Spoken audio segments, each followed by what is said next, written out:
I lost track of time. I was like, uh, I was like meditating before I stream, just to like clear my head, make sure that I was entertaining for you guys. But yeah, here we are. Um, my bad, Fluffy Kitty, for making you wait. I don't know if anyone else is waiting, but yeah, um, I'm not sure how long I'm gonna do. Eh, probably the most I'll do is 2 hours, so around like 10.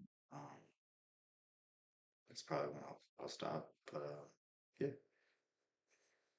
let me just make sure I send a message. I did. And let me make it so I can see the chat. You're early this time? Yeah, you better be early. All right, see the chat. I really need to get a monitor so I can set up all this stuff. But please tell me my mouse is gonna work. If my mouse stops working, it's gonna suck. There it is. We'll start with Canvas or Canvas. You're watching this today. Is that too loud or not? Let me know if it's too loud or not.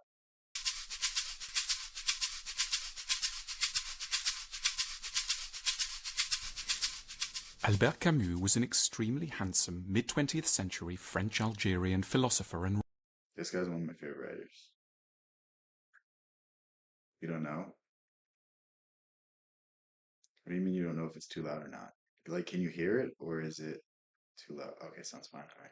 Just say that then. All right. writer, whose claim to our attention is based on 3 novels, The Outsider, The Plague, The Fall, and 2 philosophical essays, I've read The Stranger The Myth of and I've read Sisyphus and this The one. Rebel. Camus won the Nobel Prize for Literature in I'm reading this 1957 one right now. and died at the age of 46, I'm delayed. There's like a 30-second delay. inadvertently killed That's by just his how it publisher, works. Michel Gallimard, when his Facel Vegas sports car they were in crashed into a tree. In his pocket was a train ticket he had decided not to use at the last minute. Camus' fame began with and still largely rests upon his novel of 1942, The Outsider. Set in This is a really good book. I don't know if he's going to go into detail, but Camus' native Algiers, it follows the story of a laconic, detached, ironic hero called Meursault, a man who can't see the point of love or work or friendship, and who one day, somewhat by mistake, shoots dead an Arab man without knowing his own. what he just said is really important in terms of the context of the book. Like this guy is, he's not necessarily heartless. He just doesn't understand a lot of the stuff that goes with social convention. Like his mother dies and he doesn't really react to it. He has a girlfriend and he's like gonna get married to her, but it's like not a big deal. There's like an incident where his like friend, his neighbor is like a pimp and like he stands up for the pimp instead of the woman. Like it's I don't know, he does all these things that like they're not really that bad, but they basically end up looking really really bad when he's on trial because it makes him seem like this heartless monster. It's an interesting book. Own motivations, and ends up being put to death, partly because he doesn't show any remorse, but not really caring for his fate one way or the other. The novel captures the state of mind defined by the sociologist Emile Durkheim as anomie, a listless, affectless, alienated condition where one feels entirely cut off from others and can't find a way to share their sympathies or values. No, he's just like the guy was like his friend and he didn't say anything. Like it wasn't. Again, we're not talking about the context of modern day. It's like 100 years ago where it really, I mean, it's still a bad thing, but it's not like something that like puts you in jail for years. You know what I mean? Especially it's France too. I don't know the laws in France. Again, these are just like you don't take the details so finely. Like it's really just the overall air that he creates. Like he's basically not remorseful in any regards. Like when he's on trial, the court kind of is disgusted by how little he seems to care, by how little he seems to consider these things, and like his greatest excuse for why he shoots the man is because the sun was in his eye. and it's really just like while you're reading it, you think these are like somewhat justifiable. They're like somewhat honest. They're kind of just like, all right, this guy's just willy-nilly, and then on trial, it's really what um, makes him guilty in the eyes of the court. Reading The Outsider has long been a well-known adolescent rite of passage among French and many other teenagers, which isn't a way of doing it down for a lot of the greatest. I really realized that I read this book um, as I was finishing it. It didn't really impact me. I didn't really necessarily enjoy it. I didn't really get the point of it. Mostly because I was kind of in that same angsty phase, like where, oh, nothing matters. Oh, this, oh, that. Like it was um, kind of lost its meaning. But I read it again recently, and I did really enjoy it. It's a lot deeper than I thought it was when I was younger. Just read the book. It'll make more sense. Themes are first Like it's not supposed to be a good reason.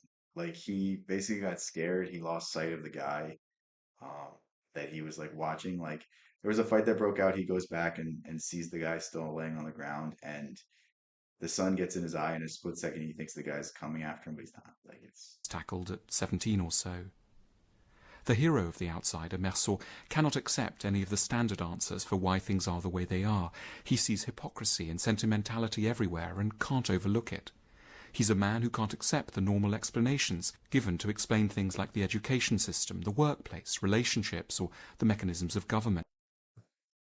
Camus is a absurdist. So what this means is that he looks at the structures in the world and he sees that they're kind of built upon nothing.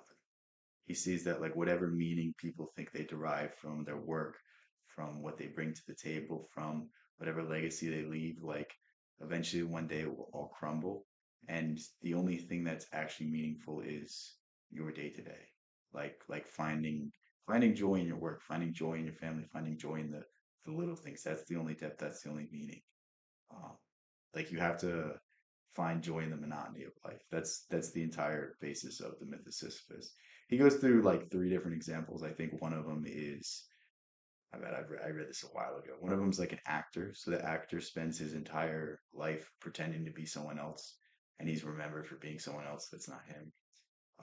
He reflects on the Don Juan, who is basically the guy seeks out to get as many women as possible, and in the end, he realizes that it didn't mean anything.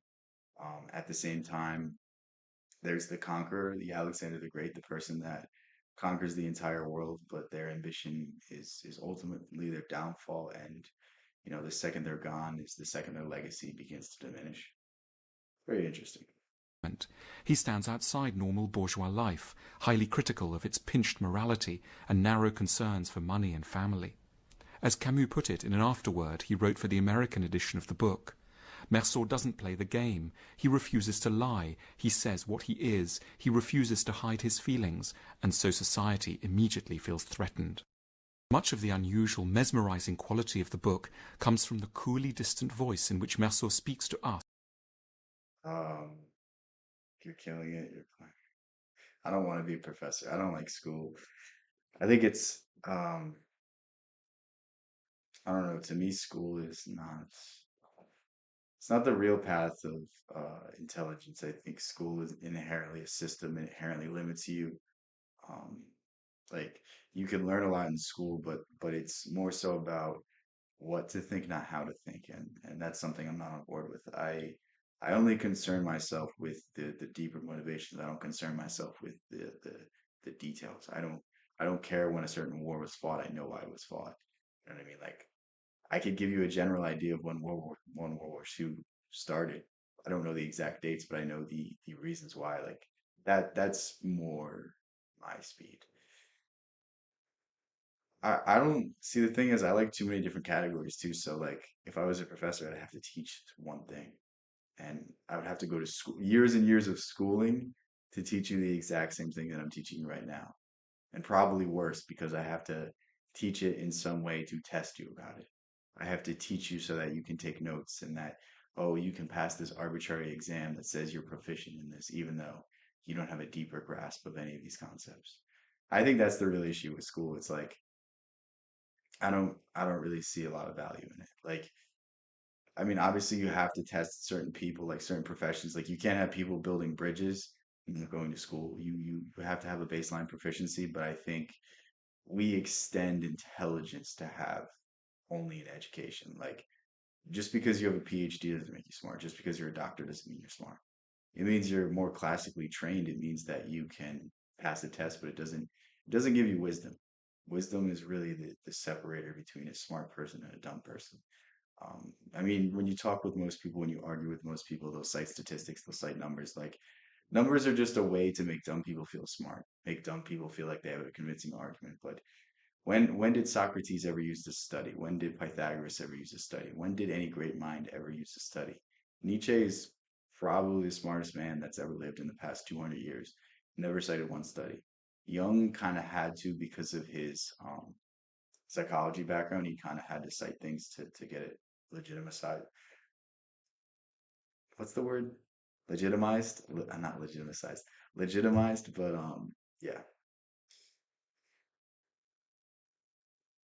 But no, but the thing is, I would never make it in a school system because I'm my own person. You know what I mean?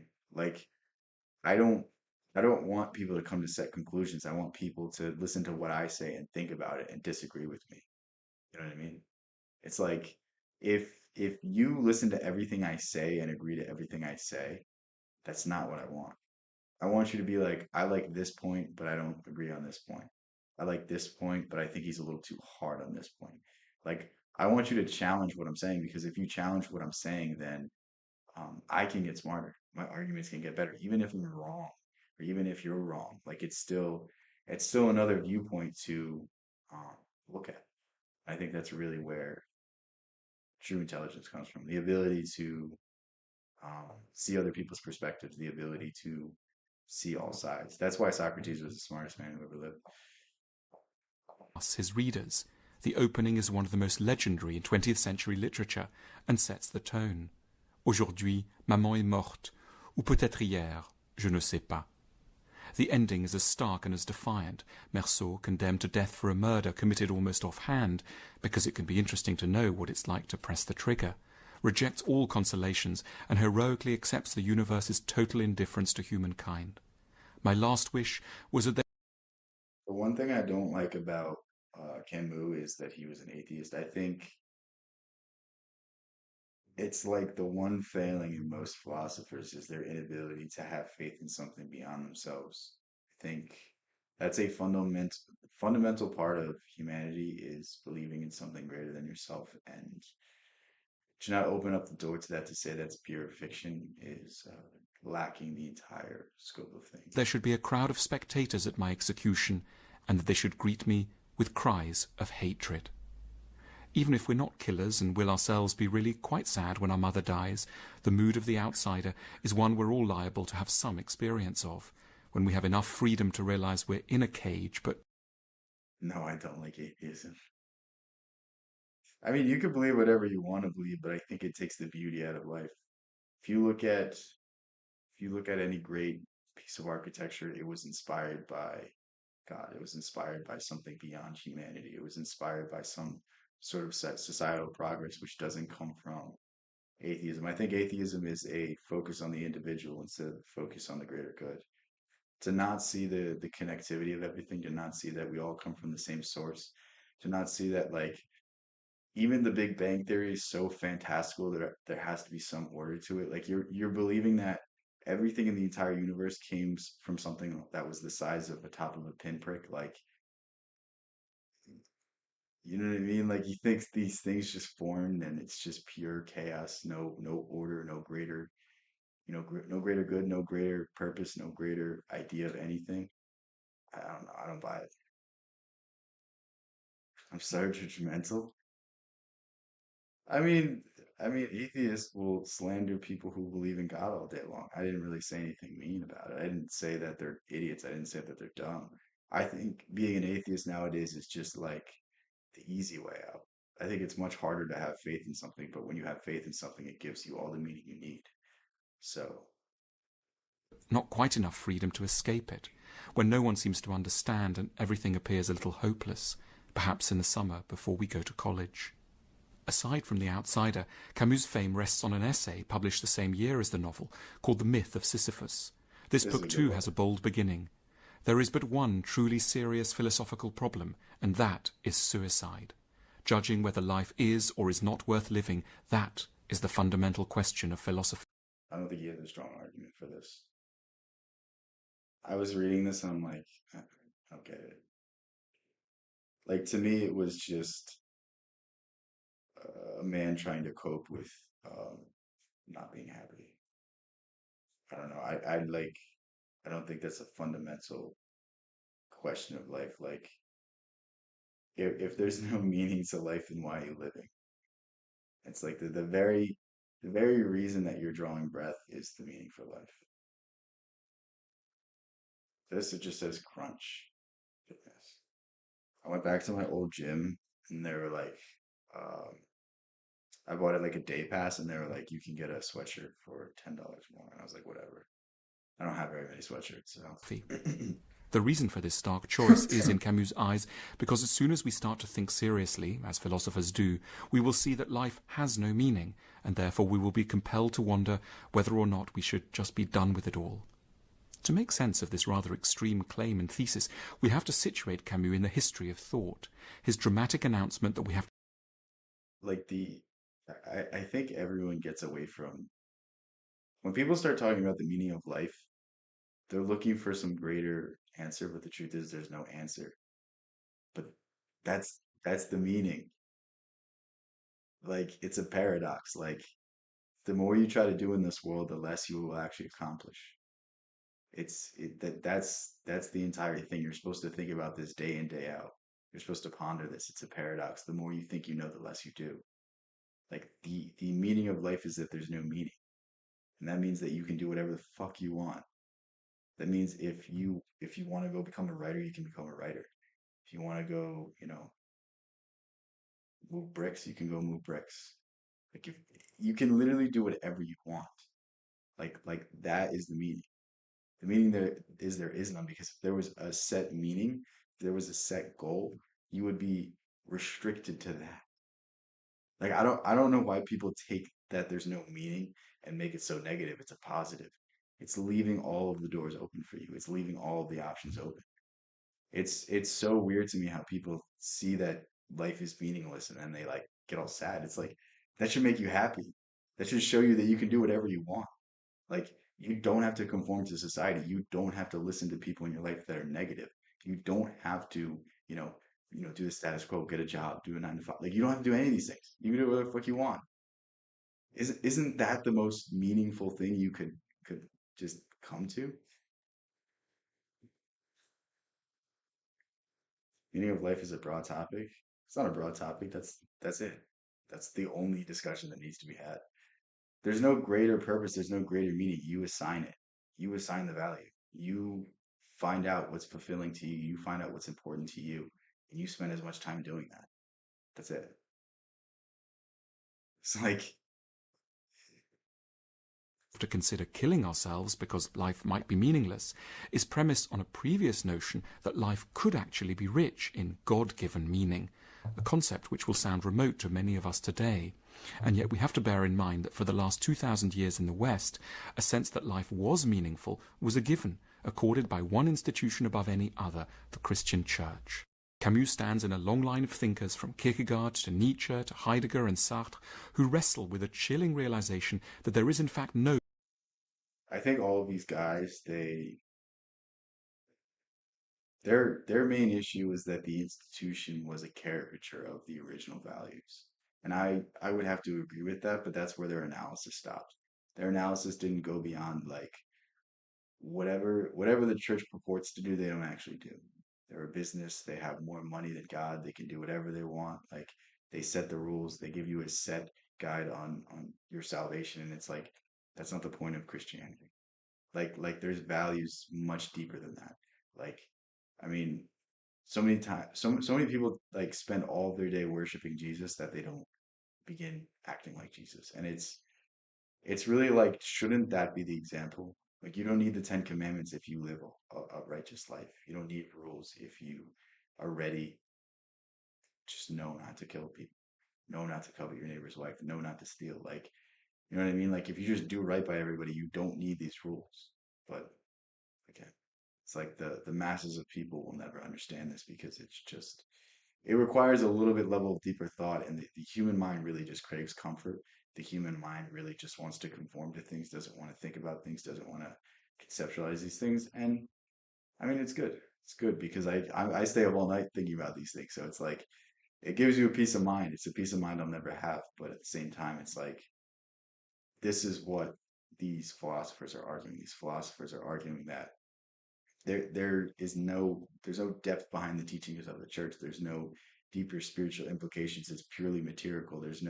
It's purely material. There's no philosophical interpretations. There's no esoteric interpretations. It's purely historical. Like if you don't interpret a section of the Bible the way we interpret it, it's wrong. Like that's really their No criticism. preordained meaning in life. We're just biological matter spinning senselessly on a tiny rock in a corner of an indifferent universe. We were not put here by a benevolent deity and asked to work towards salvation in the shape of the Ten Commandments. There's no roadmap and no bigger point.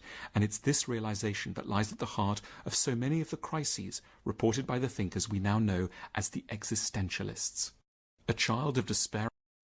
Existentialism is just a like there's no meaning, you give meaning. That's existentialism. Nihilism is there's no purpose and it's like a defeatist um mindset. Existentialism, like there's existentialists who somewhat cope, but again, these are all atheist philosophies, so I think they leave out the idea of faith. They leave out the idea of hope, which truly throughout history have always been the most inspirational and most benevolent forces that have ever been known to man. And there's too many stories to count. There's too many stories to go into of people only having hope and overcoming all odds, only having faith that something's going to work out and things work out. So to completely deny these higher faculties, these almost godlike abilities is just doesn't make sense to me. Despairing modernity, Albert Camus accepts that all our lives are absurd in the grander scheme, but, unlike some philosophers, he ends up resisting utter hopelessness or nihilism. He argues that we have to live with the knowledge that our efforts will be largely futile, our lives soon forgotten, and our species irredeemably corrupt and violent, and yet we should endure nevertheless. We are like Sisyphus, the Greek figure ordained by the gods to roll a boulder.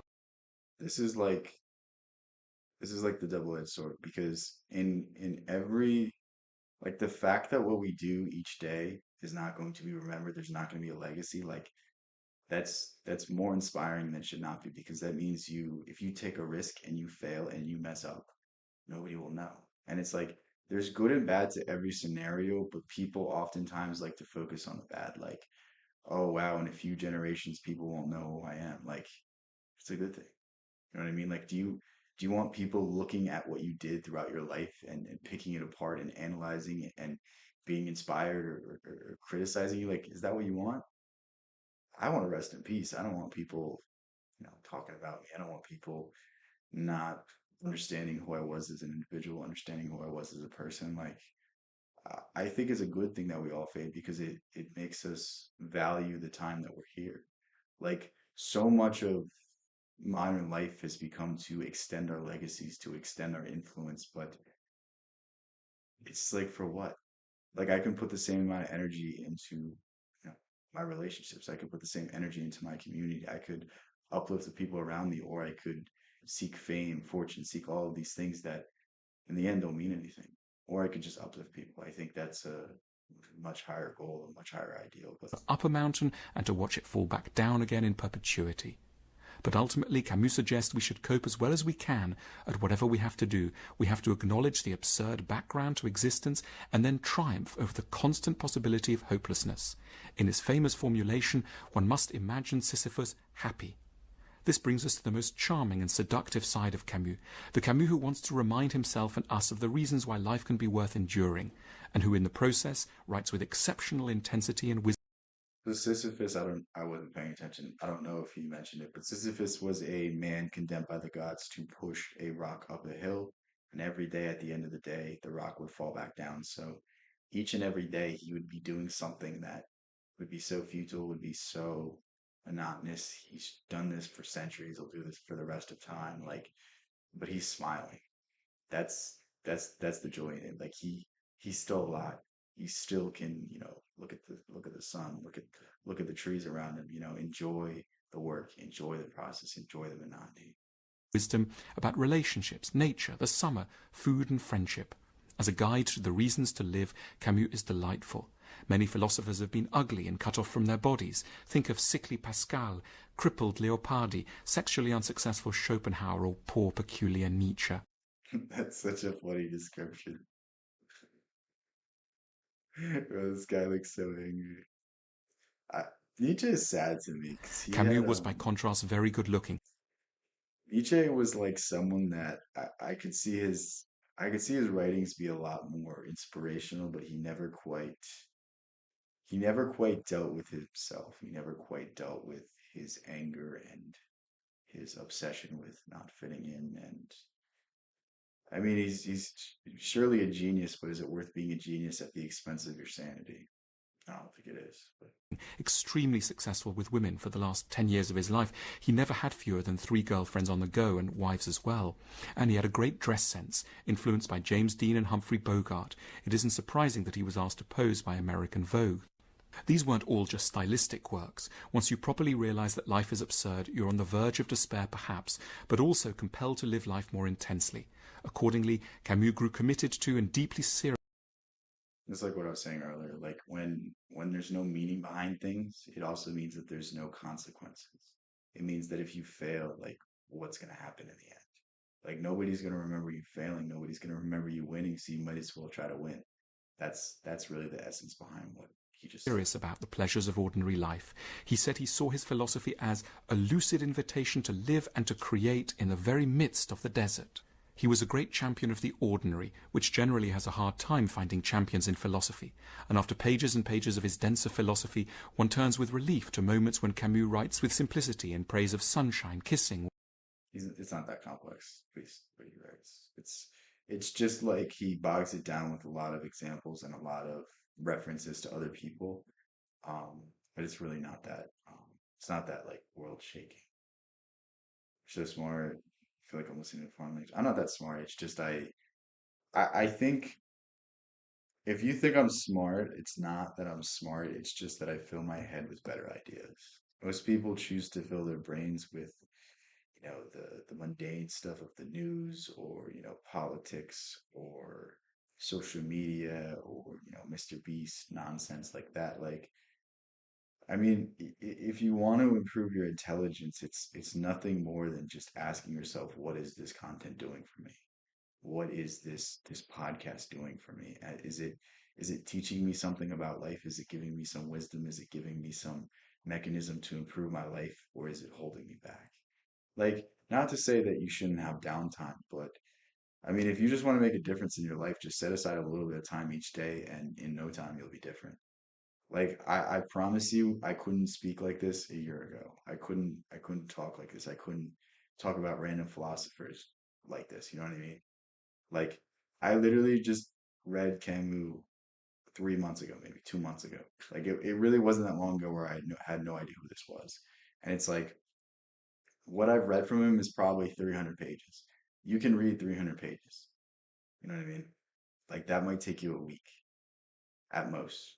It really shouldn't take you more than that, but like honestly, like you can fly through like a book a week, and if you do that for a year, you're a different person.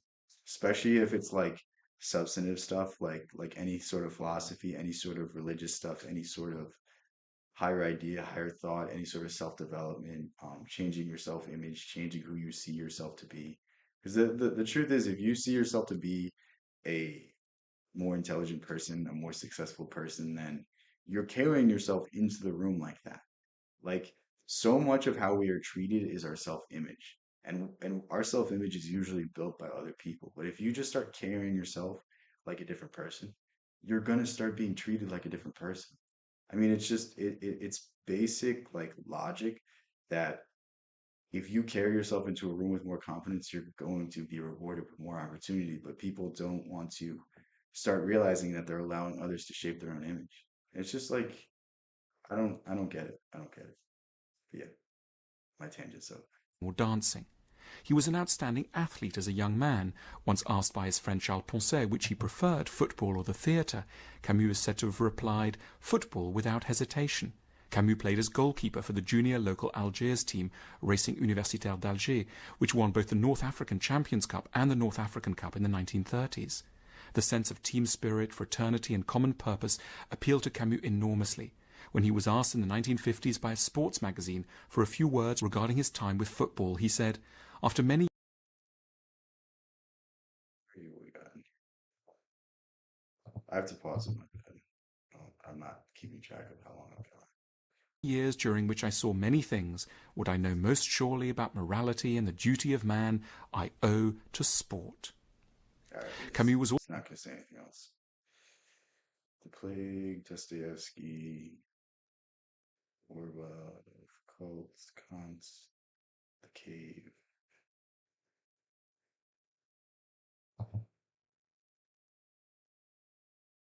Schopenhauer, Kierkegaard. I don't know any of these guys. That's why I'm not clicking on them. All right, we can look at Plato.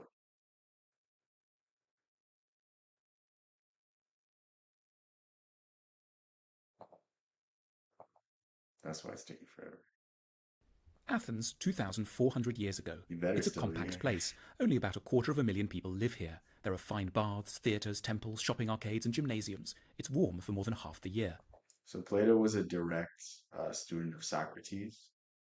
I'm pretty sure Aristotle was a direct student of Plato. I think that's the lineage. I might be wrong. I know much of what we know about Socrates is through Plato, because Plato never actually wrote any books. There's not surviving works from Plato, because he didn't believe it was a good medium. He believed that conversation was a much better means to learn things.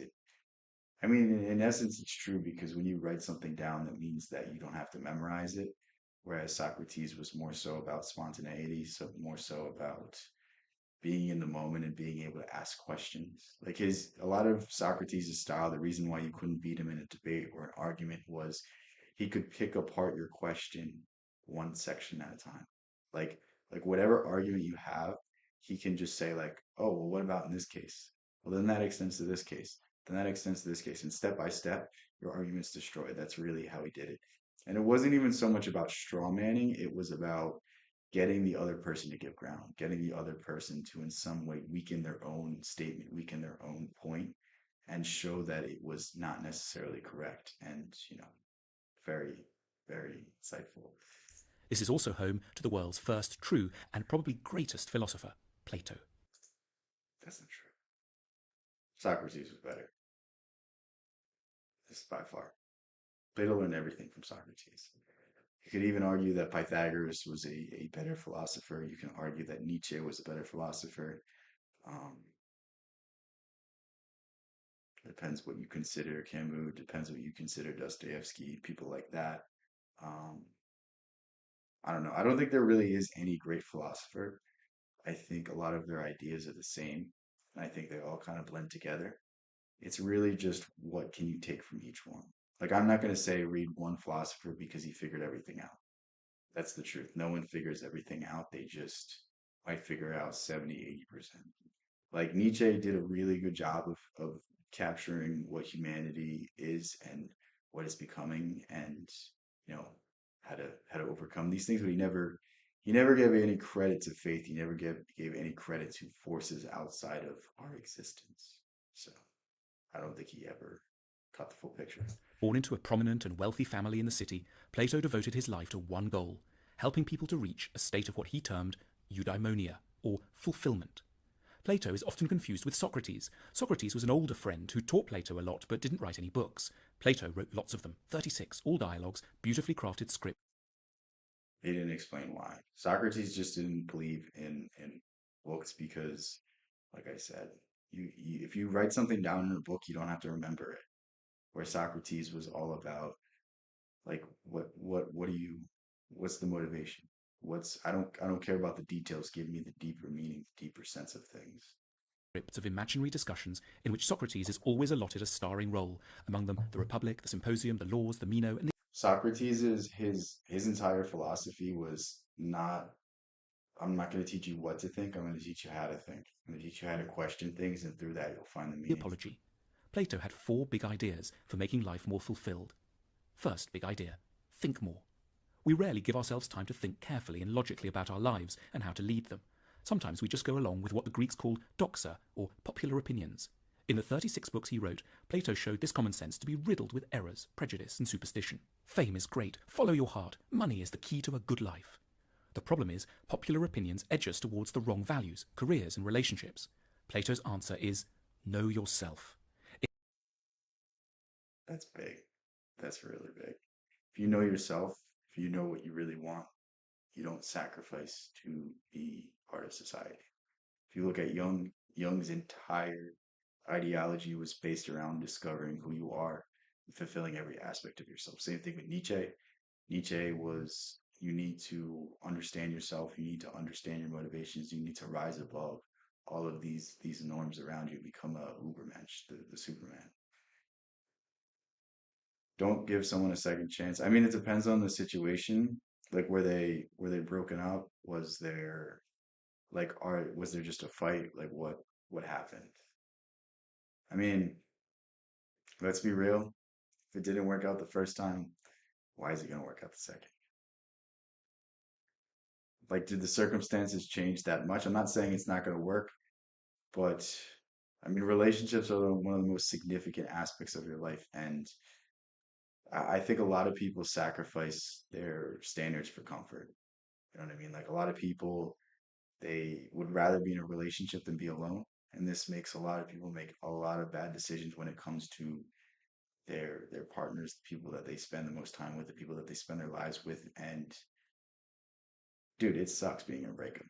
It really does. It's something I don't wish on my worst enemy because there's a part of yourself that dies. There's a part of yourself that no longer exists, that can never exist ever again. And it's like, do you want to subject yourself to that? Because it's going to make it that much harder to trust someone else in the future. So I would just say be careful. She's broken up. They feel, how do the vibes feel different? Like you can't just go off vibes. Like I'm someone that believes in gut feelings, but I mean, it's also like, is it a gut feeling or is it just what your mind is telling you it wants? Like I think these are things that we have to evaluate more. I mean, at the worst, start it off slow. Don't like like you're a different person, he's a different person.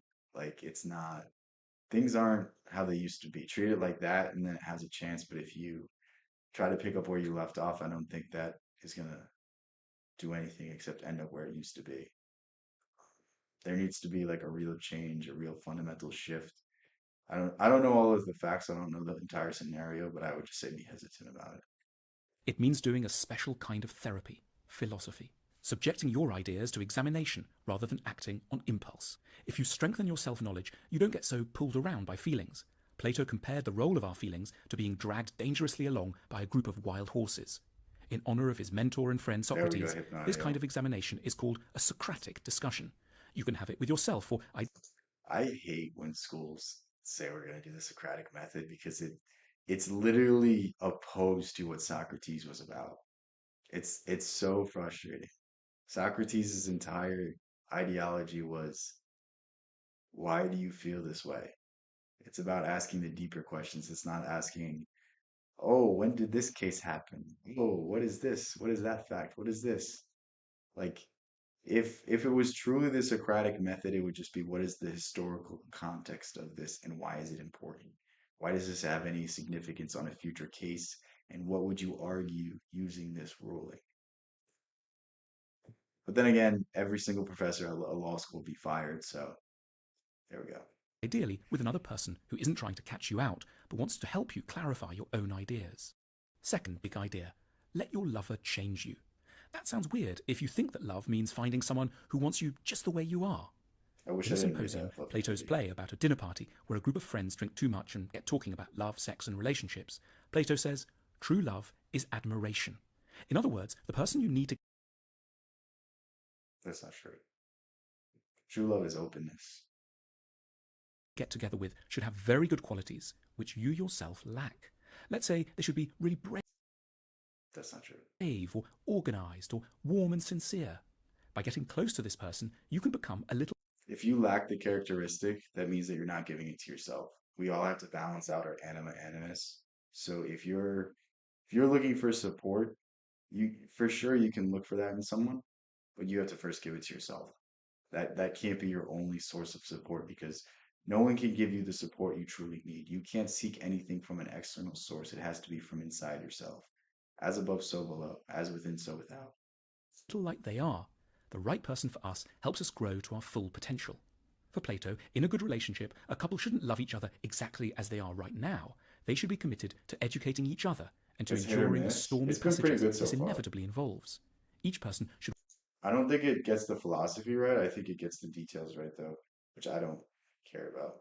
But I think it adds to like the discussion because if you're not already interested in this stuff, then you have no idea what we're talking about. I think a little bit of historical context is cool, but too much is not enough. We'll go to someone else because I don't agree. I don't think these are the beliefs of Plato. I think it's not.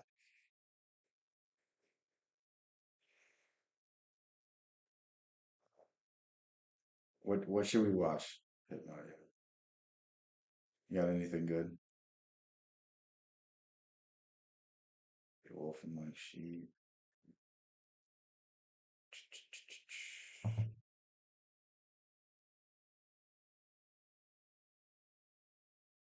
These.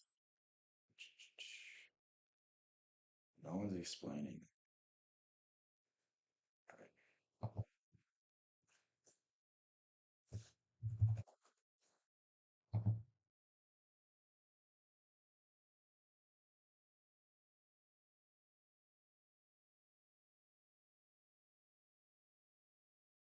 It's funny that I hear from this.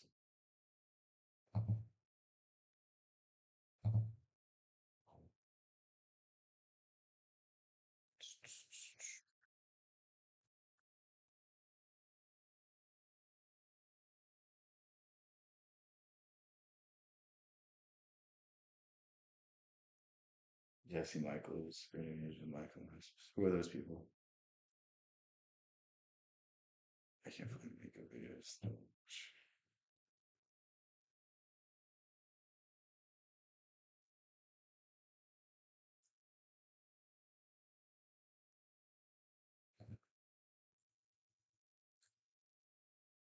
See if this shows up. No. I want like someone explaining his ideas, but I can't find it. She's a hater because you hype me up. Why is she a hater? What did I ever do to her? All right, we'll watch something on Kafka. Franz Kafka is regarded as one of the greatest literary figures in recent history. He is known for I don't like this his voice. uniquely dark, disorienting, and surreal writing style, You can a tell style it's and quality AI. so particular to him that anything that resembles it has come to be known and referred to as Kafkaesque. To understand his writing and the qualities of Kafkaesque, it is helpful to understand his early life. Kafka was born in Prague in 1883. This is not interesting. I don't know how you make Kafka not interesting. All right. This after-school presentation was written and recorded by Eternalized. The one essential condition of human existence is I can already tell these aren't going to be interesting. Um,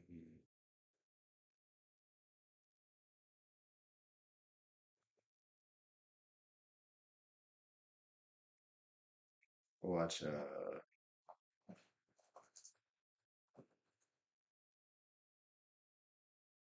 Okay. Just find a short video. Tammy Joseph, 22 minutes. I want to find like a 10. Okay. You know, I went through how the conscious mind works, how the subconscious, and how the body is an expression of the mind. And as you go through that, if you go through it a few times, you're going to see, yeah, that's exactly what happens. Now, I want you to think of this for a moment. When you impress an idea upon your subconscious mind, that alters the vibration of this instrument we call our body. See, our body is a molecular structure. Really what it is. It's a massive energy. How Proctor explained this stuff so well. David, audio, you gotta you gotta take out this Energy info. in a very high speed of vibration. Now, we invented a word to describe our conscious awareness of vibration, and that word is feeling. If you ask a person, how are you today? They'll say, well, I'm feeling fine, or I don't feel that good, I feel great. You never hear a person say, oh, I'm consciously aware of being emotionally involved with a negative idea, so therefore I've moved into a negative vibration. But that's exactly what happens. Hypnotic, you should say that to someone tomorrow. So you see, as we start to understand this, and we become aware that we're not feeling too good, we can change it. Now, it takes a little training, but you can do it. We are really in charge of how we feel.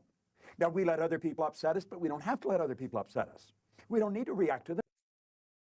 We can let other people upset us, but we don't have to let them upset us.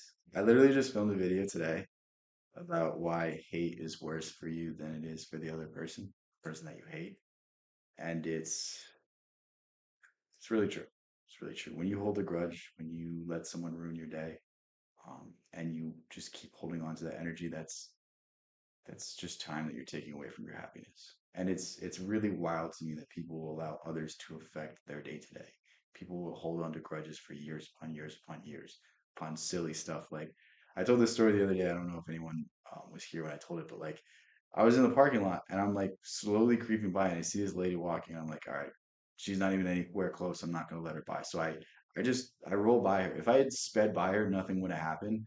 But she like flips me off and yells at me after, and I'm like, dude, this is like a 70-year-old woman who's like waddling, who's barely walking, who's nowhere near the crosswalk, and she's angry at me. Like, I bet you she told her husband and ruined his day too. Like, I bet you she carried this thing to the day, like to bed, and literally woke up still angry at me. You know what I mean? It's like, imagine if I can upset someone that much to flip me off because I went by them.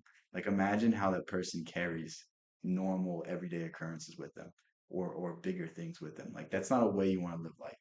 You don't want to live life angry. You don't want to live life happy. You want to be, well, you do want to live life happy. You don't want to live life angry. It's just so weird to me. She thinks you're a cutie pie. Wow. Thank you. Consciously involved with a negative idea. Kids these days. Are you talking about me or talking about the old lady? Dude, I was just baffled. Like she didn't look like one of those angry Karens. She didn't look like one of those people that's like, where's the manager? But I guess she was. Then we can respond. We can listen to what they're saying, and they say, well, you're entitled to your opinion, but that's just not what I'm like. And we can hold our own idea of ourselves. You see, it's important that we grasp how the mind works and that we Most people allow others to affect them. Like most people's perceptions of them shapes who they are. So like I think a lot of people conform to, oh, I'm the funny guy in the friend group. Oh, I'm the handsome one. Oh, I'm the popular one. Oh, I'm this, oh, I'm that. It's like you got to write your own script. You got to find out who you are and accept that idea yourself. Don't let other people tell you you're successful. Don't let other people tell you you're a loser. Don't let anyone else define you except yourself because anything aside from a self definition is off because nobody spends all day with you. Nobody spends every instant with you. Nobody knows who you truly are because you don't even know who you truly are. So be the one that decides who you are. Be the one who decides how you perceive how the world perceives you. I think that's one of the most important things you can do. And the more you can start to master this, the more you're just going to be fulfilled day in, day out. we understand the relationship of the body to the mind and the mind to the body. Now, it's our results that we want to change. Now, our results could be in our physical body. It may want to be, you may want to cast off a few pounds. You may want to put on a couple of pounds.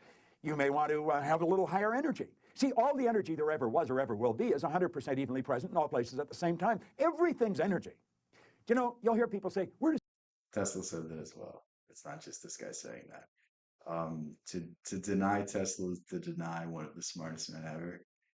Tesla said, if you want to understand the universe, it's frequency, energy, vibration.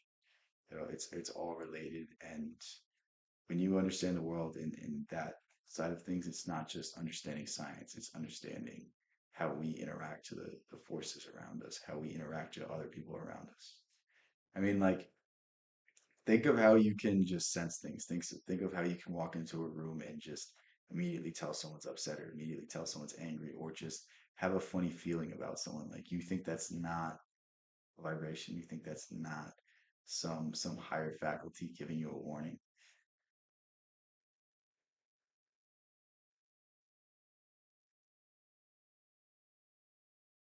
I think daily affirmations are good, Nico. Um, I think affirmations are, if you need to do them, then it's a sign that you're far away from your goals, but it will get you to your goals eventually. Like if you're really that far off and you need to tell yourself I'm this, I'm that, like it's a good start, but you need to be convinced without having to tell yourself. You need to be convinced without forcing yourself. Any sort of force you take mentally is going to be resistance that your mind has. Um, when I talk about goals and ambition, I'm not talking about aiming in the right direction, aiming towards something greater, but don't fixate on it. Like you can want to accomplish things, but don't say I won't be happy until I'm here.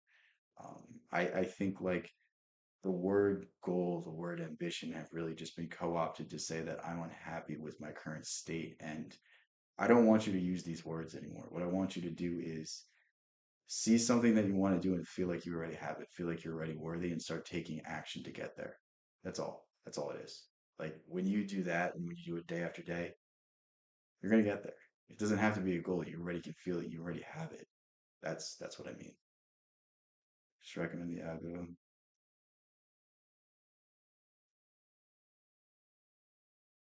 What's it about?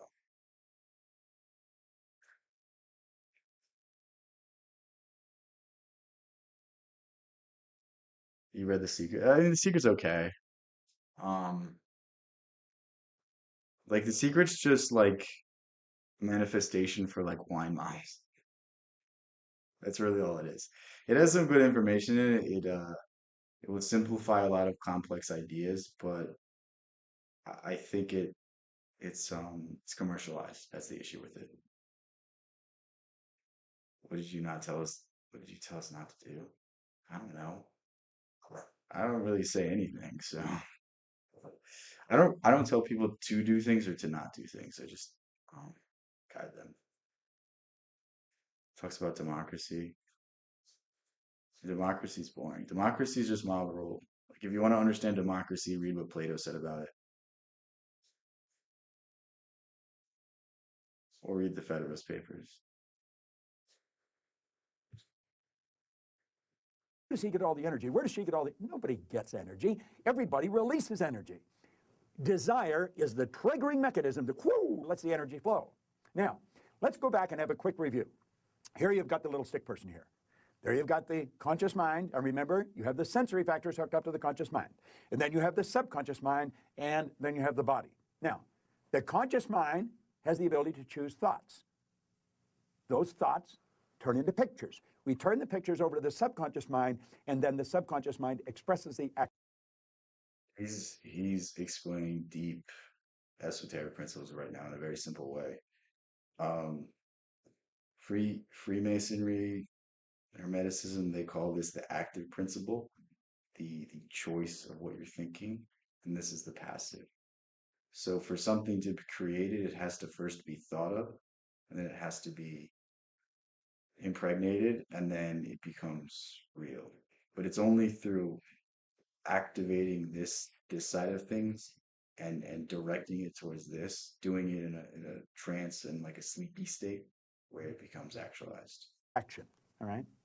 Now, what is the problem? Remember we said the subconscious mind had no ability to reject? We said the subconscious mind cannot differentiate between what's real and what's imagined. How did we arrive on the scene? I'll tell you, when you arrived on the scene, you did not have any conscious faculties developed. The sensory factors weren't even developed. This is how you arrived. That's called a little life. That's the baby. No conscious mind. So there's the subconscious mind. It's wide open. You can put. Kids are much more receptive to spiritual things. It has to do with the pineal gland. The pineal gland doesn't retract until like somewhere from the age of like 7 to 14. And before that, that's why a lot of kids will like see ghosts and stuff like that. It's because they're existing on not just this plane. Anything in it. You see, your subconscious mind is programmed genetically. That's why we look like our relatives. It's built right into the genes at birth. But then we're programmed environmentally. Carlo Mendiger from the Mendiger Foundation in Topeka one time said, environment is more important than heredity. Why do you think you speak the language you speak? You speak that language because you were surrounded by people that speak that language in your little life. And the language just went right into the subconscious mind. If you grew up in a home that was bilingual, you learned both languages. belief in action need to make it real. I think belief has to happen first, though. It's belief and the least amount of action. It's belief and faith that something's going to work out, and just doing something that really shouldn't work, but it works. Do you believe in ghosts? I don't know if they're ghosts in the concept of like souls or like demons. I mean, you can't really tell, but yeah, I mean, obviously, there's too much there's too much documented stuff throughout history for it not to be true. Um, I don't know, like it's really just like I think you only see it if you're like open to that.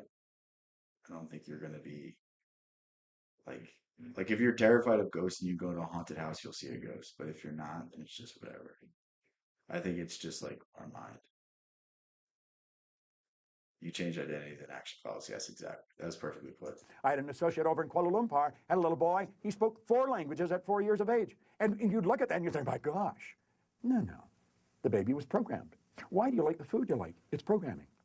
That's right.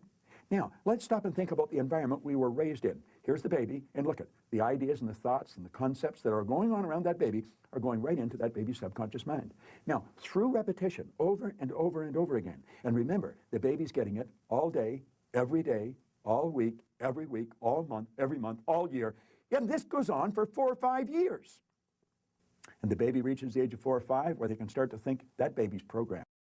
Great book about this is The Power of Your Subconscious Mind. It really has everything you need in it to start changing and telling yourself how you should be. Um, I sometimes do this stuff. I sometimes do the affirmations, but it's really only when I can't consciously control it. Um, yeah, it's interesting. That baby is programmed to think like the people it had been surrounded by. If the people that That's an surrounded that interesting baby idea. had gone right through school, It's coming back. the baby will probably grow up and go right through school. If the people that were surrounding that baby always lived in hard times, never had any money, always in debt, that's probably how that baby's going to grow up. Now, this is bizarre, but this is how it happens. It's how it happens for me. I was raised during a depression. We didn't have any money. There was always talk about no money. You should be satisfied with what you've got. Well, that's not true. You should never be satisfied with what you've got. You should be happy with what you've got. Dissatisfaction is actually a creative state. So here we have now a baby that has been programmed. Now, That's an interesting idea he just said, where if you grow up in a environment that's not there's not abundance, that it's going to solidify at a certain age.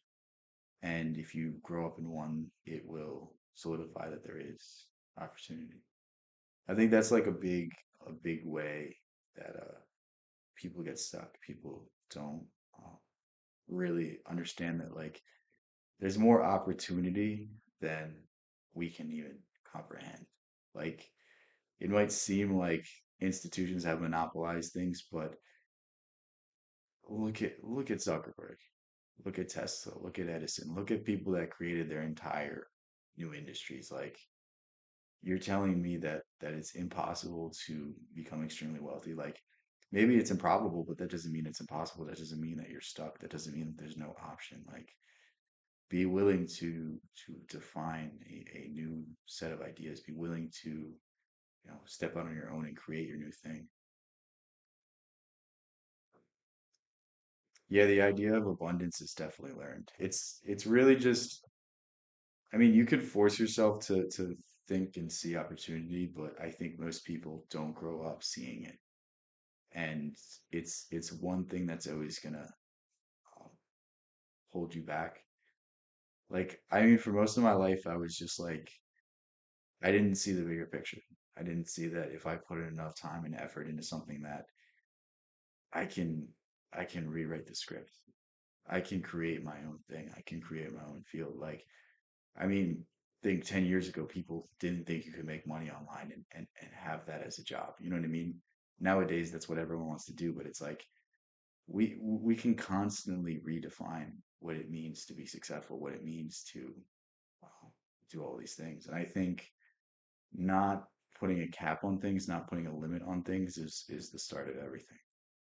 Like if you think there's a finite amount of opportunity in this world, I think that's the first thing you need to fix.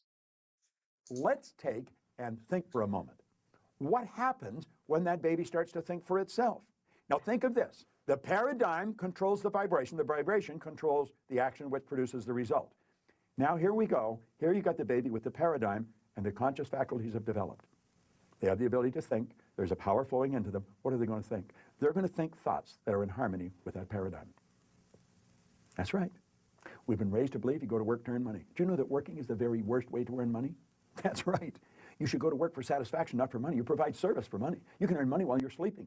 In fact, we have programs where we teach people to actually earn more money while they're sleeping than they'll ever need to use while they're awake. You say, well, that's a pipe dream.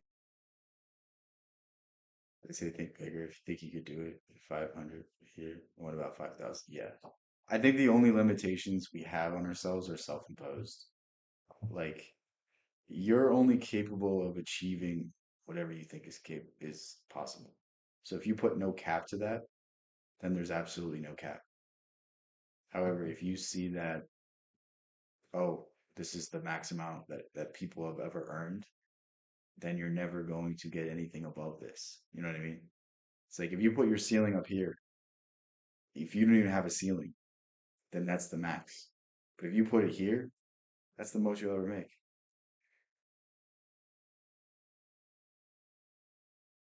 If you desire too much, strength and exhaustion. Yeah, I'd have to agree with that. No. That's a paradigm that causes you to think that's a pipe dream.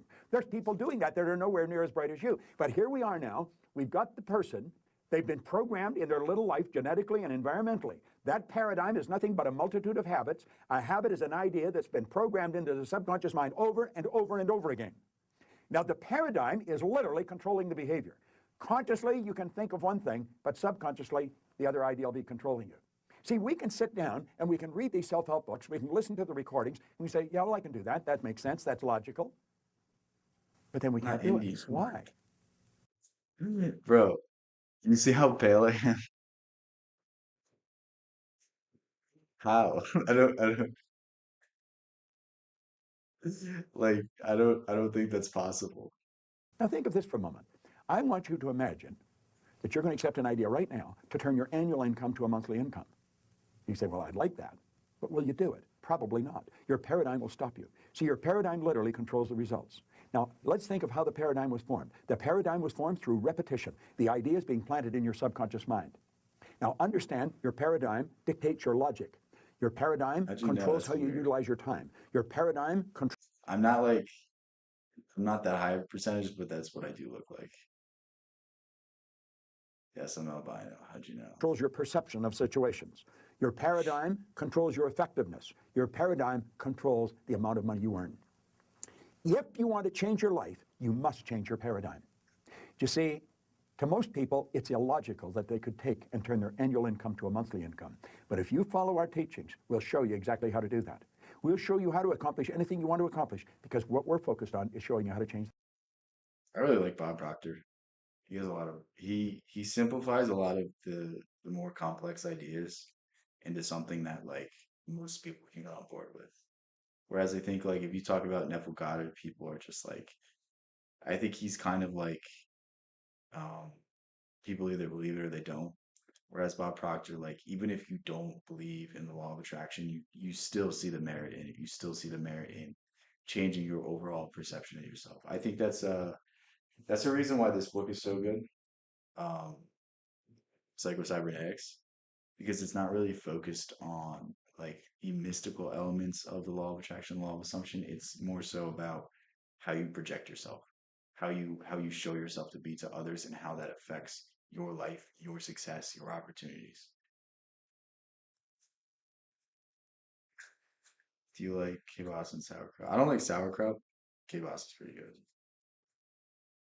I don't know. Sauerkraut's just weird to me. I don't get it. Isn't it like just fermented cabbage? Or am I wrong? The paradigm. When the paradigms change, your life changes.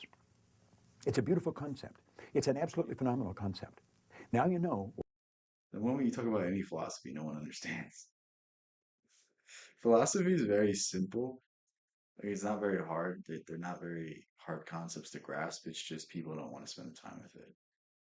That's I think that's the main issue.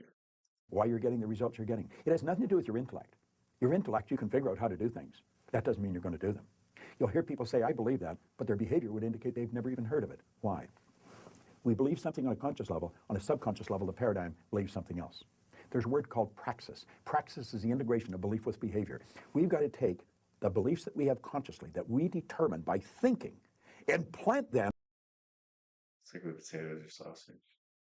Oh, okay.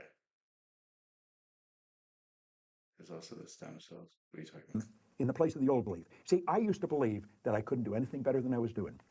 I felt fortunate that I was on the fire department. The idea of building a company that operated all around the world, furthest thing from my mind. But you know something? As I changed my paradigm, my whole world changed. That's what we do. That's what it's all about.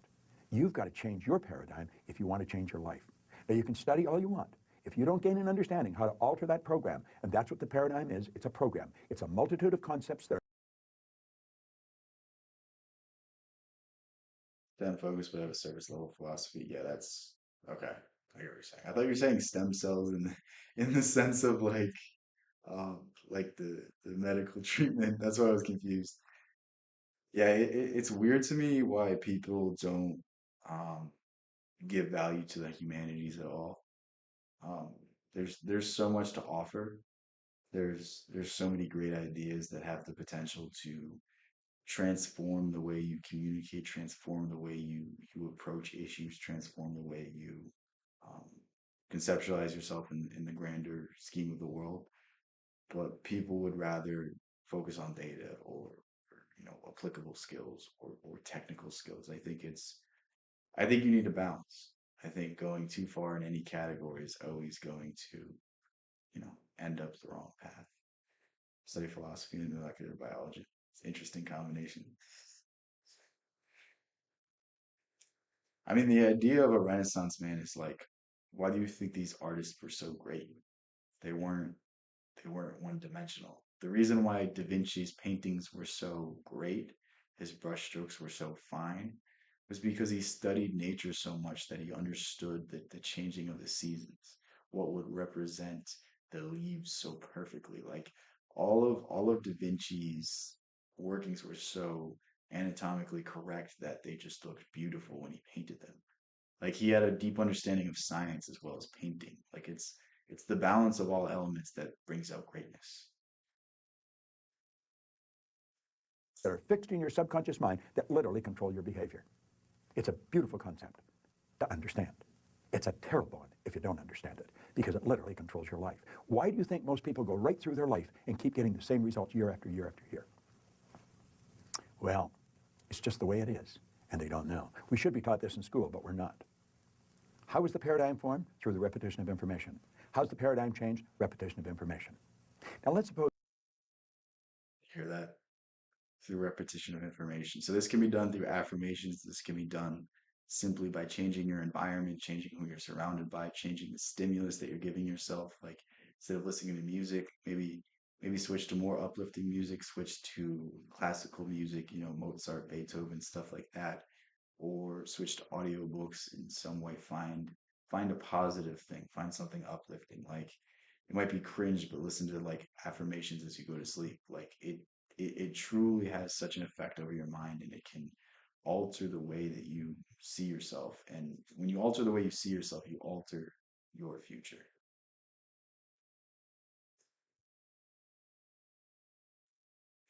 Yeah, I think specialization is good, but I think people go too far into specialization. Like you shouldn't be an expert on one thing and be completely uneducated when it comes to other things. Like, I mean, you see this exemplified most in professors. Like most professors, they can tell you whatever on a set subject, but you ask them a question about politics and they give you one of the most nonsensical takes ever. It's just like, come on, man. Like,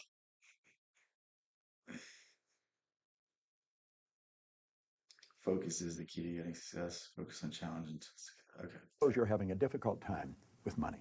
You find that you got more going out than coming in. You've got to change your concept about money. How do you do that? Through the repetition of an idea. That's where affirmations comes in. I'll give you one I've been using for years. I am so happy and grateful now that money comes to me in increasing quantities through multiple sources on a There's there's like a video, it's like 8 hours of him just saying this. continuous basis. I am so happy and grateful now I that don't, money I don't, I don't know how anyone can fall asleep to that. Like, it's one thing to have like frequencies or like solfeggio frequencies or something that's like peaceful.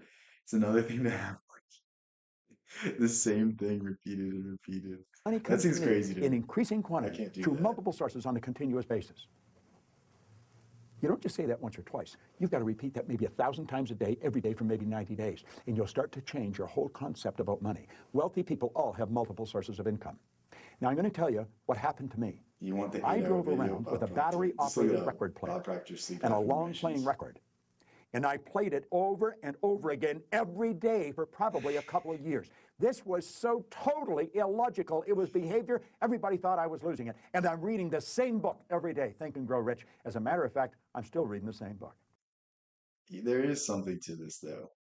Like, it might seem extreme, it might seem crazy, but if you really want to change yourself, if you really want to change who you are today, start obsessively consuming something that is completely different. Start finding someone who you want to be like and start consuming whatever it is that they produce. Like for me, I was really down and out. I was really like um going through it, and instead of like saying what was me, instead of doing all these things, I literally just listened to David Goggins podcast, David Goggins book, like anything David Goggins, just in the gym for like 2 years.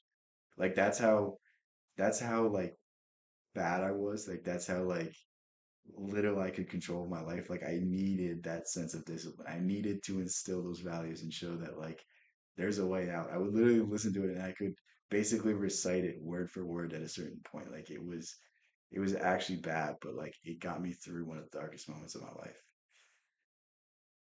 Yeah, changing environments definitely. But some people aren't in the position to change their environment. I'm not saying you can't make small changes, but some people are in toxic behavior. Some people aren't old enough to move out, don't have the means to move out. I think there's always something you can do, don't get me wrong, to change your environment, but it's also if you simply start changing your ideas, I think that's a lot further. HTML dummies for fun. Damn. So you're gonna build my website when I need one? Is that what you're saying? And it was the repetition of Earl Nightingale's information and the book that changed the paradigm. I didn't know what I was doing. I didn't understand what I was doing, but I did it. Do you know, I had a man come up to me in the Waldorf Hotel in New York, the Waldorf Astoria, at the end of a 3-day program, and he said, Bob, I really want to thank you for what you've just given to me. He said, for the first time in my life, I've understood how I accomplished what I did. I said, what did you do? He said, I won the gold medal in the decathlon in the Olympics in Melbourne, Australia in 1957. Such a cool thing. Someone coming up to you and saying that. That's right. Milt Campbell. And he said, I never understood how he did it. He said, the next time you run a seminar, I want to bring my boys. And he did. Milt and I became great friends. In fact, Milt has a key to our house. He can come stay there anytime he wants. I live in Toronto, he's in New Jersey. But here was the top athlete in the world, a very best athlete in the world. He didn't understand how he got there. Most people that are very accomplished cannot tell you why they are. That's a very important concept too. This is like I go to Barnes and Nobles a lot. I look at books a lot and I see like some athlete released a book, someone's talking about success. And I think, I mean, there are some lessons to be learned, but I think it's more so the mindset that you need to adopt. It's they can't even consciously explain it. Like a lot of people inherently fixate on an idea so much until it becomes reality, but they don't understand that that's the reason why they accomplish things. Very, it's very interesting to look at some of the most successful people and unconsciously they use the law of attraction, the law of assumption, all of these things to get to where they wanted to go. And they never read The Secret. They never read any Bob Proctor book. They never read any Neville Goddard, but they're literally using these things and they're not aware of it. So imagine if you were aware of it, how consciously you could direct it and how, you know, efficiently you could get things done. Why they are. They've rewritten the program. They changed the paradigm. They might not have understood how they did it, but they did it. That's what our company is all about. We teach people how to change paradigms. I want to thank you for watching this, but I'm going to ask you to share it with other people. That was a good video. See if we can find any more. Um,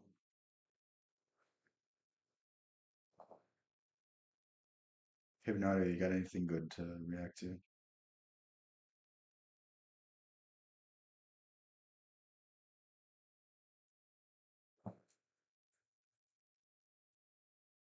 Watching Robert Greene.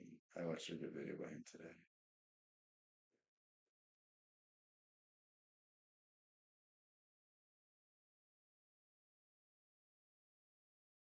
Someone today was arguing with me. This is one of the stupidest arguments I've ever been in online.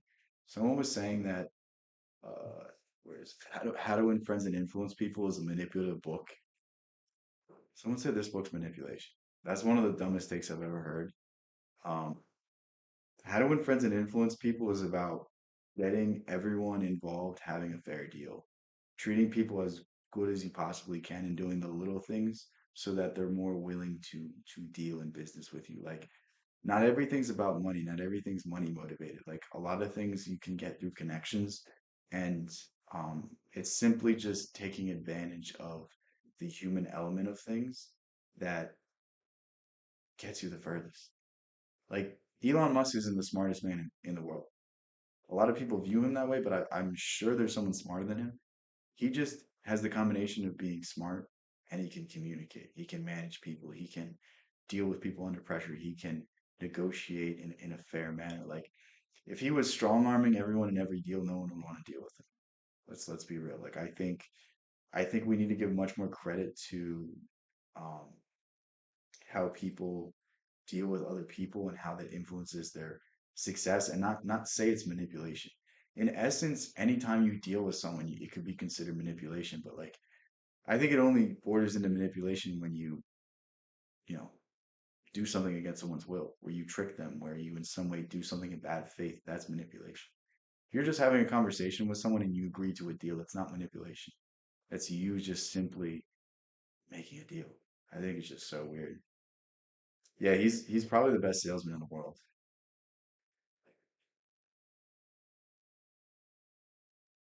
Influences using human nature to accomplish goals. Yeah, and it's also like, dude, manipulation is like using your communication for evil things. Like, information is just information. Like, if this book gives you the ability to manipulate people, that just is a reflection of you. You know what I mean? Like, if you're using the information in this book to take advantage of people, then you're just a shitty person. It's not Dale Carnegie like doing something negative. It's just you taking advantage of someone else. Like, information is never bad.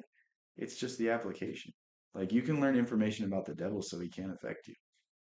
That might be considered heretical to say in a church, but like, why not study the forces that are taking advantage of you? Why not be able to avoid them? Why not be able to ignore these things? Like, it's very weird to me how people view information, how they view it so negatively, and how they think it's something to be avoided.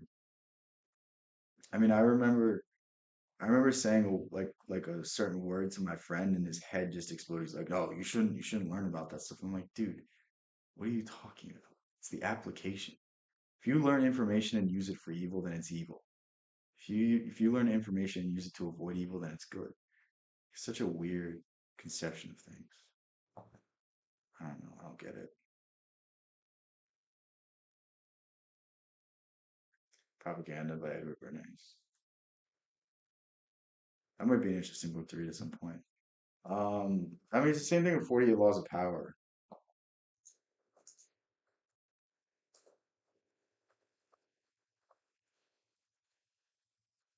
Wait till you see this. From the 48 Laws of Power, Law 21, play a sucker to catch a sucker. Seem dumber than your mark.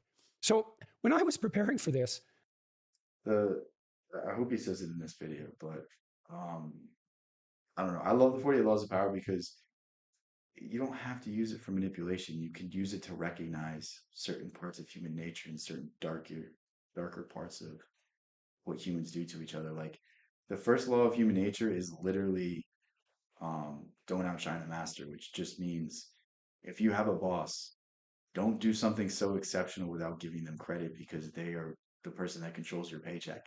They are the person that can fire you. Like, it's just general advice that like you can apply into your everyday life. It doesn't have to be bad. There's a few laws that are inherently sort of evil if you actually use them, but you can also use them to recognize someone doing something. Sandbagging can play stupid works, yeah. The longer you look into the abyss, it looks into you. I was reading these daily these daily meditations. And I was actually shocked. I was really quite shocked by them. I was shocked by that one. And I was very unclear as a consequence as to your motivations. And so I was thinking, I don't get this. I don't understand this exactly. It's like, this is very deceptive. Right? And then I talked to my team who like your books a lot. And my daughter, who really liked interviewing you. And I thought, well, there's something going on here that I don't quite understand, which is certainly possible. And then I thought, well, this is maybe a shadow exploration, something like that. Yes. And then I thought, like, I was kind of a dimwit for not catching that earlier. But you know, it is shocking. Is this sped up? Okay. I was going to say, why does he sound These so are very manipulative laws, let's say. And so can you guide me through the rationale for producing material like that? What are you trying to do with your books? And they've obviously been misunderstood. It says in Wikipedia, Green's books are sometimes described as manipulative and amoral. And so clear this up for me. Well, you know, that it's a bit manipulative when people write that, because a great deal of the 48 Laws of Power, I'd say, you know. I love Robert Greene. He's awesome.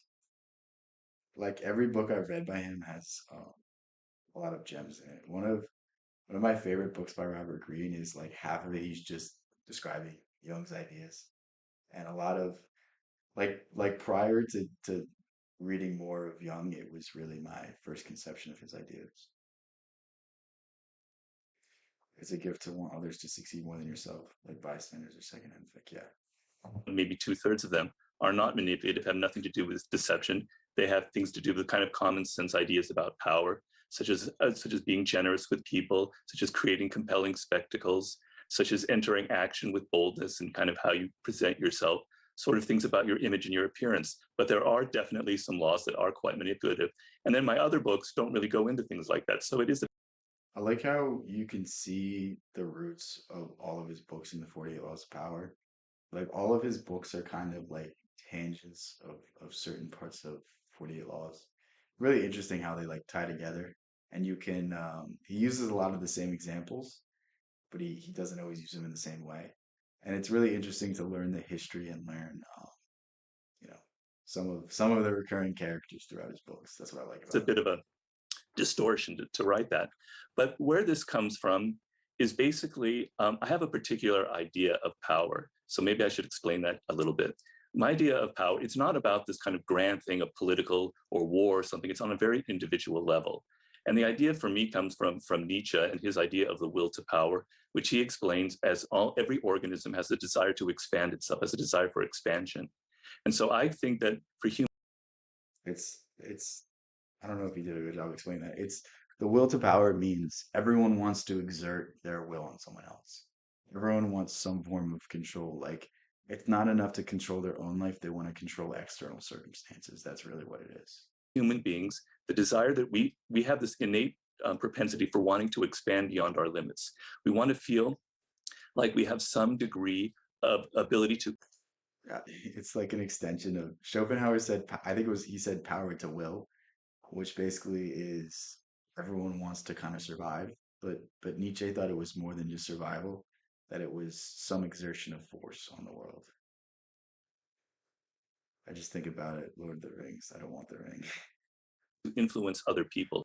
I don't think anybody wants the ring except Smeagol. That we can control our own career and learn more and develop greater skills and have more kind of power and influence in our life. The feeling that I cannot have any power or influence over my children, my spouse, my colleagues, my boss, my career in general is deeply, deeply unsettling for the human animal and causes all kinds of attempts at what I call negative power, passive aggression, etc. I think this is something unique to humans, simply because we've expanded beyond the need for survival. For most of human existence, it was focused on survival, but now we're not faced every day with the need for food, with the need for shelter. If you live in the civilized world, you're not really faced with these realities. So modern existence has become a need for meaning, a need for depth, a need for something else. And a lot of people expand this to the material possessions, owning things, having control of things, having employees, having all of these things, being known for something, being respected for something, having some sort of social class. I think it's an interesting idea.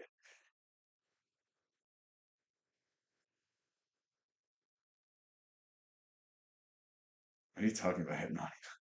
Setting yourself up as a victim to kind of leverage power in a negative way. And so the problem is A lot of this comes from Machiavelli, who inspired a lot of the 48 Laws. The problem is that we live in a world where this desire for some kind of power butts up against kind of codes of behavior that have gotten stricter and stricter and stricter, particularly in the 21st century, about what is acceptable, about what is politically correct. So we're supposed to appear to be these paragons of virtue, these paragons of fairness and democracy, et cetera. At the same time, we're all trying to angle for different degrees of power in our. I don't know if he's gonna explain it, but I heard him in an interview. This is what I was trying to get. This isn't the right interview, I guess. He might say it later on in the video, but basically he was saying that he wrote 48 Laws of Power in an effort to prevent people from being taken advantage because it's Robert Greene's belief that if you can manipulate people, you were born with the skill. It's not something that you will gain from reading his book. It's more so targeted towards people who have been passed over for jobs, people who have not understood the social games, not understood the games that we're all playing that are kind of unspoken. Our work, in our relationships, etc. And so, because of that dynamic, we have to be extremely careful in this world. And I compare it to the courts of like Louis XIV, where all of the courtiers, if they're too overt in their power moves, the king will disapprove of them and will not banish them, but they'll be kind of excluded to the corner of the palace. And so the game was to be sort of indirect, to be polite and ingratiating. And if you had an enemy, to know how to kind of very quietly get rid of them. And so this is kind of where the 48 Laws of Power came out from. So you quoted me, I had like 80 different jobs, probably more like 60, 65. But I saw all kinds of very 60 to 65 jobs. That's insane. It's crazy that Robert Greene was really unsuccessful for most of his life, and he just wrote the 48 Laws of Power, and he's never had to worry about anything since. It's kind of cool. Like, I mean, he wanted to be a writer his whole life. He never really gave up on the dream. He was trying to find something, and then he had to work out. What's up, Jessica? How's everything? very deceptive games being played continually in the various different jobs I had. And I worked in every conceivable field. And I didn't see any kind of honesty about this dynamic in the human world. And it really kind of irritated me. All the self-help books were sort of describing a world that I never saw existed. You know, I saw people being very political, having egos and having problems with their egos. And I didn't see any books like they're kind of describing what I had encountered every day. So law number one is never outshine the master. And the idea is that if you try too hard to impress. I don't think he's going to do a good job explaining it.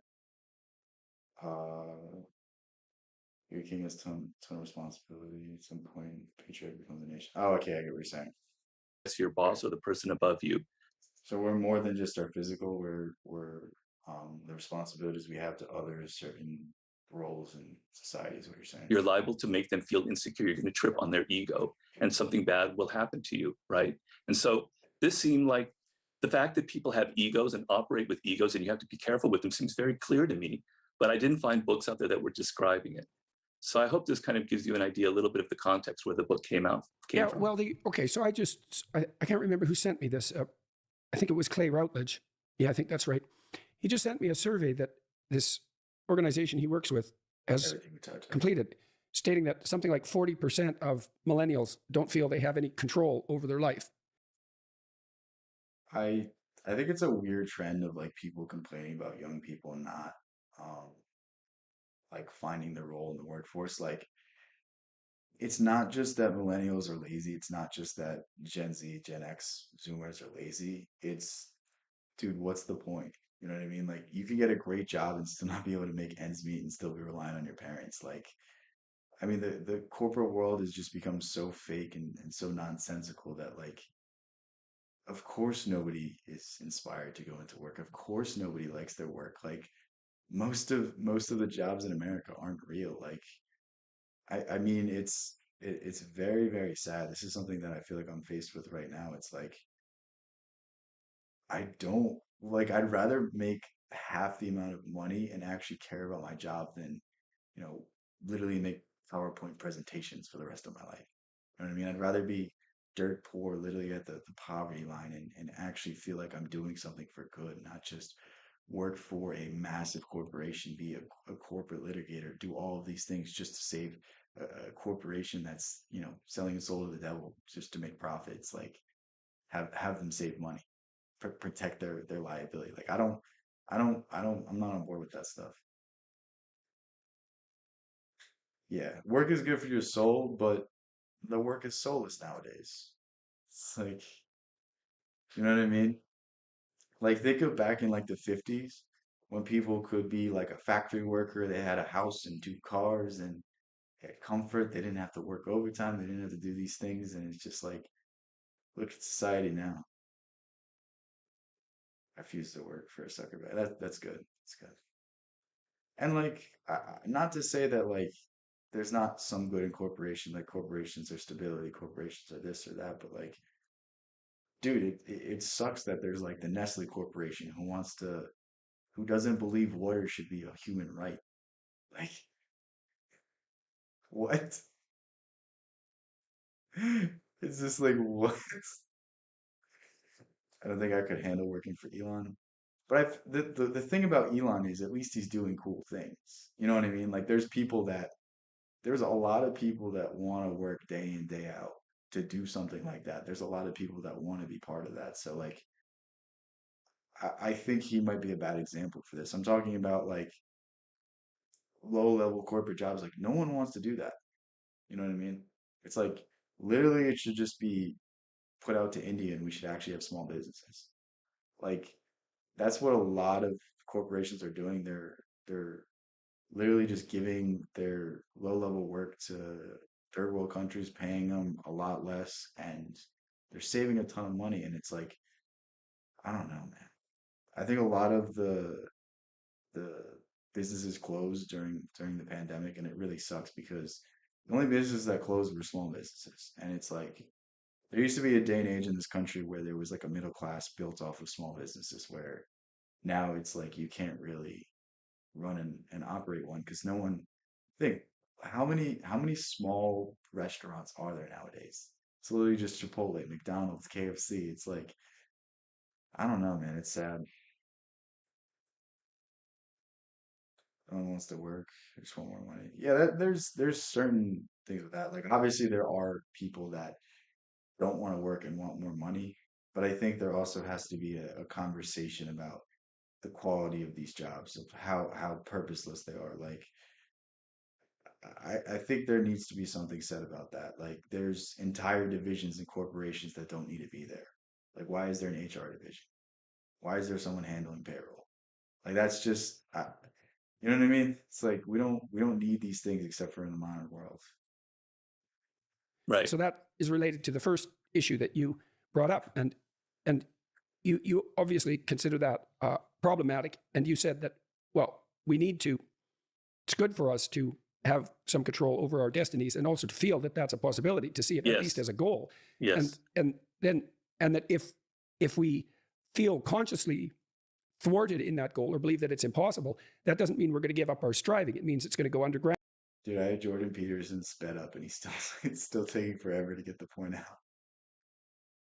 And then it's going to manifest Exactly. itself in all sorts of deceptive ways. Exactly. And then you said that you Yeah, we're not gonna talk about that one. No, I agree though. I agree. The problem with corporations is this is something that's not brought up. Corporations inherently have two sets of customers. Corporations have the customers on, you know, obviously the commercial side of things, the consumer side of things. They also have shareholders. If corporations aren't continually increasing profits, continually making more and more money, continually driving up the stock price, corporation could lose investors. Corporation could go belly up. And I don't think it's a good system. And I think it really takes a lot of the humanity out of it because you see companies like Bud Light who completely go against the customers of the company and like it almost implodes. I mean, in the grand scheme of things, they'll be fine because it was really just a big publicity stunt. But again, that's aside from the point. But it's like corporations are more willing to alienate their customer base, alienate their employees, than alienate the stockholders. Yeah, you like your money doubling in the account. That's the hard part about it. It's like, what are we gonna do instead? Um, I mean, we could go back to the old days where we had the pension system. but a lot of the pensions are now invested in the stock market. So it's a tricky thing, and it's like most people's investments are tied up in uh, the stock market. So it's like, what are we going to do? Are we going to take the power away from this? Are we going to put controls on this? Like, I don't think there's an easy solution out of this. And you also have like the ESG score stuff where it's basically like a social credit score for corporations. I mean, there's a lot of concerns with this stuff. I think overall, just people have to start waking up to these realities and waking up to the way things are going, and stop mindlessly paying $4,000 for Taylor Swift tickets. Stop watching football all day on Sunday. Like, do the bare minimum of due diligence and actually wake up to the reality of things. Pensioners can't even live off the amount. It depends what pension, depends what um, maybe state pension you can't. Um, I'm assuming there's some pensions out there that are more than enough though. Like if you're the chief of police and you retire, I'm pretty sure you're good. You know what I mean? But I know what you're saying. It's there's no real good system.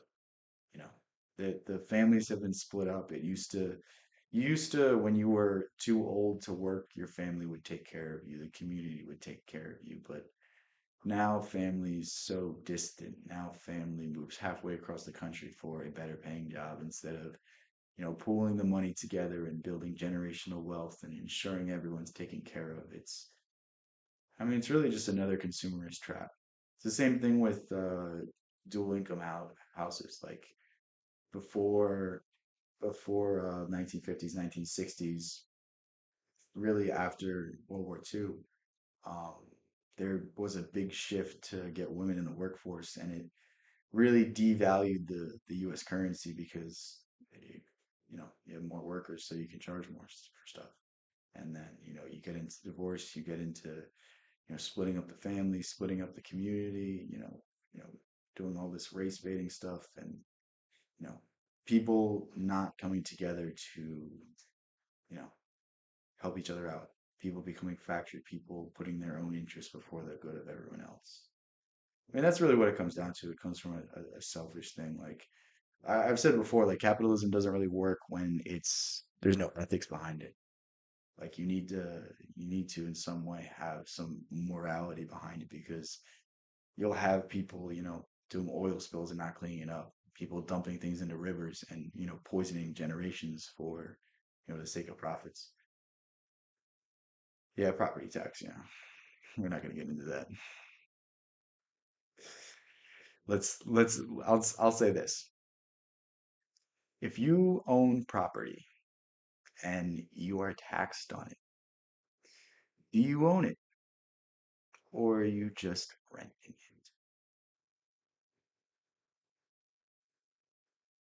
What happened during feudalism?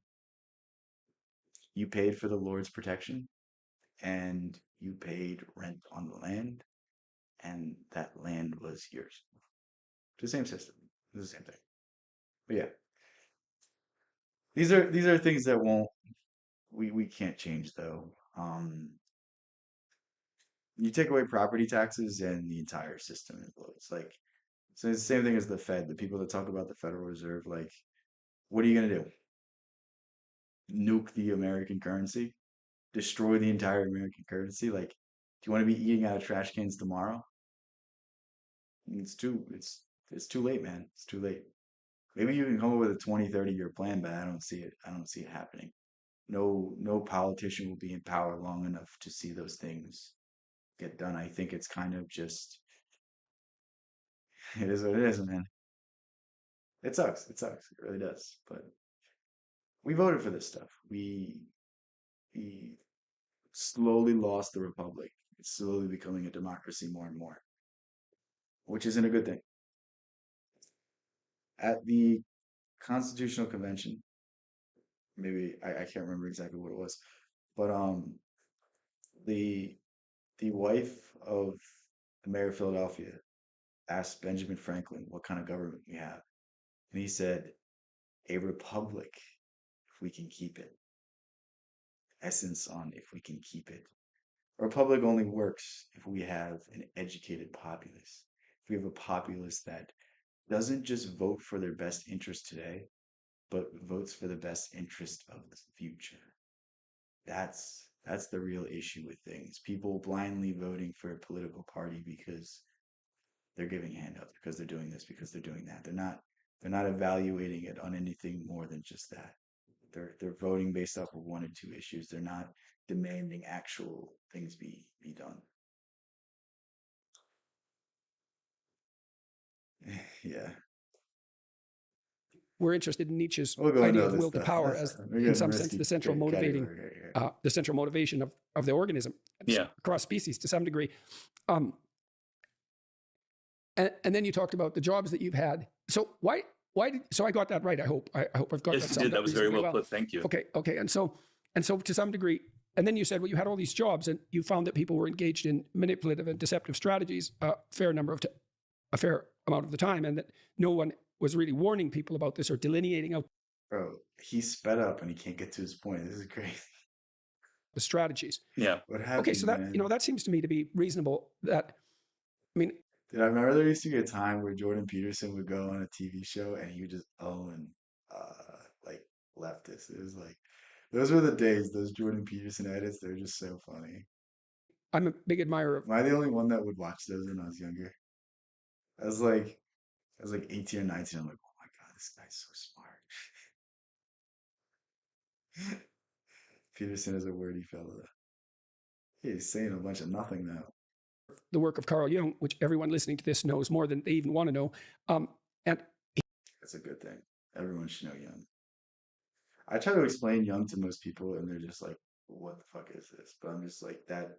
Jung is it, out of anyone I've read. If I could only read one person ever for the rest of my life, if I could only adopt one belief system, it would be Jung's. Jung truly has some of the most inspiring words and some of the most actionable things that you can do, and he he encompasses everything. And I think the greatest thing about Jung is he admits that there's things that will never be known. The the unconscious is so vast and so deep that there's parts that can never be conceptualized, but if we can even get a sneak peek on it, we can learn so much about ourselves. Like his multi-hour biblical breakdowns. I'm gonna have to watch this at some point. Have you read his new book yet? He's talking straight about the Bible, straight about God. I was gonna pick it up soon. he was certainly sensitive to the idea that people had a terrible shadow, Yes. that they would clothe themselves in the garments of moral virtue Right. and act out a virtuous persona, but because of the thwarted will to strive, in some sense, that they have all sorts of motivations, sexual, power-related, dominance, aggression, anger, resentment, that aren't admitted thoroughly and that are snakes under the carpet or elephants under the rug or skeletons in the closet, and they pollute human relationships. And I Yes. certainly believe that's true. I believe that's the corruption of human relationships by a form. Watching his gospel shows. That's interesting. Um, I'm starting to get hungry and I got to do some other stuff. Is reincarnation a part of the Bible before 300 AD? Reincarnation has been part of the Bible since forever. Jesus was reborn. But yeah, um, I think I'm gonna end the stream here just because I got some stuff I got to do. But thank you guys for hanging out. Thank you guys for coming. This is a pretty fun stream. I'm gonna do the same thing tomorrow. So yeah, I'll talk to you guys.